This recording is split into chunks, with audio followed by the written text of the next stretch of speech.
What would you do if your sworn enemy suddenly appeared at your home, hurt and needing your help?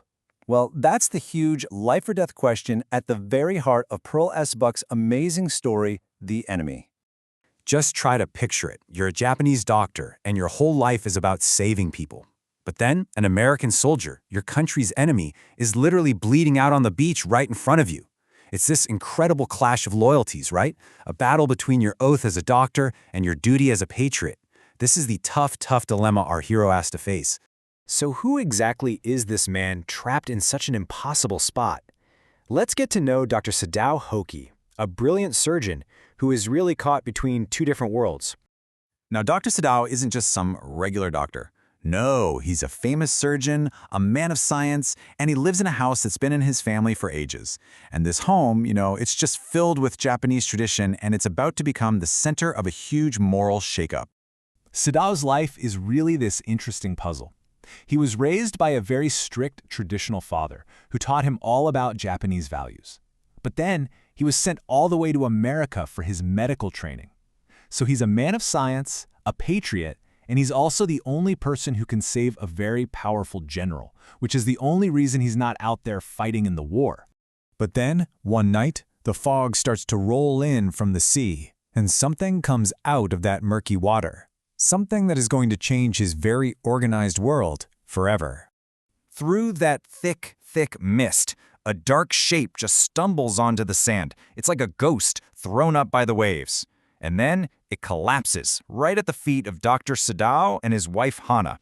It's a sign of the storm that's about to hit them. When they get a closer look, the truth is just shocking. This is no fisherman. The man is young, he's white, and his torn-up cap says U.S. Navy.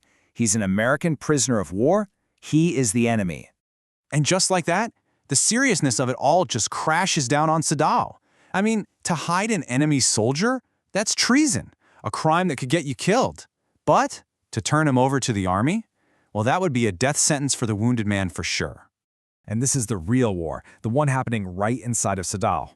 On one side, you have his deep loyalty to Japan, the country he serves. And on the other, his sacred duty as a doctor, sworn to save a life no matter who that person is.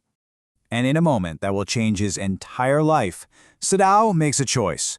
It's a choice that puts him against his servants, his culture, and even his own country. In the end, the surgeon in him wins out over the patriot. Their loyal gardener, who really represents the old ways, says what everyone in the house is thinking. He truly believes that nature itself, the rock that hurt him, the sea that tried to drown him, has already decided this man should die.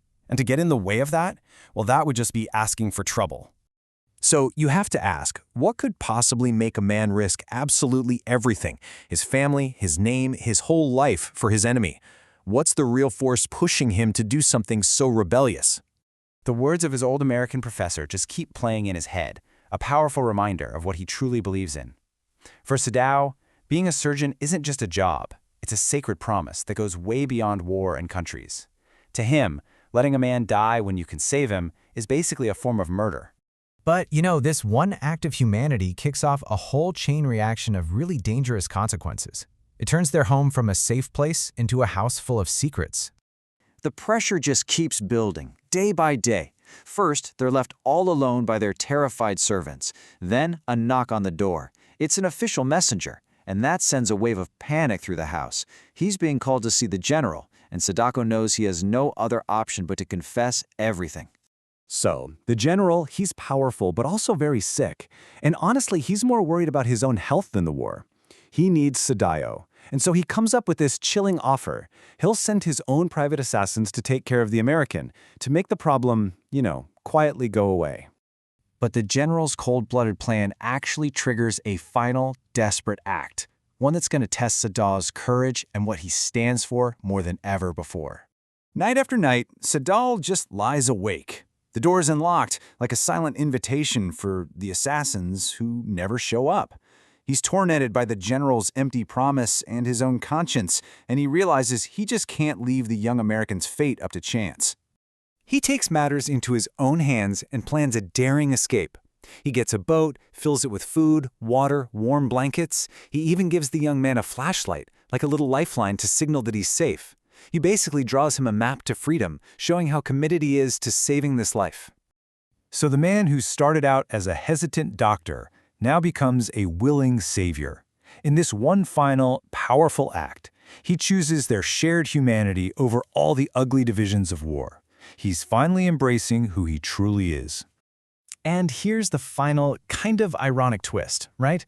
The general's promise wasn't some act of mercy, it was just pure selfishness. He simply forgot because he was too wrapped up in his own problems. So, in a strange way, it's the general's self-obsession that ends up saving Sadao. In the end, Sadao is left with this question that just hangs in the air. Why couldn't I kill him? It's a question that kind of forces us to look in the mirror and ask ourselves, what is it that truly defines us? Is it our loyalties, our jobs, or is it that simple, undeniable truth of our shared humanity?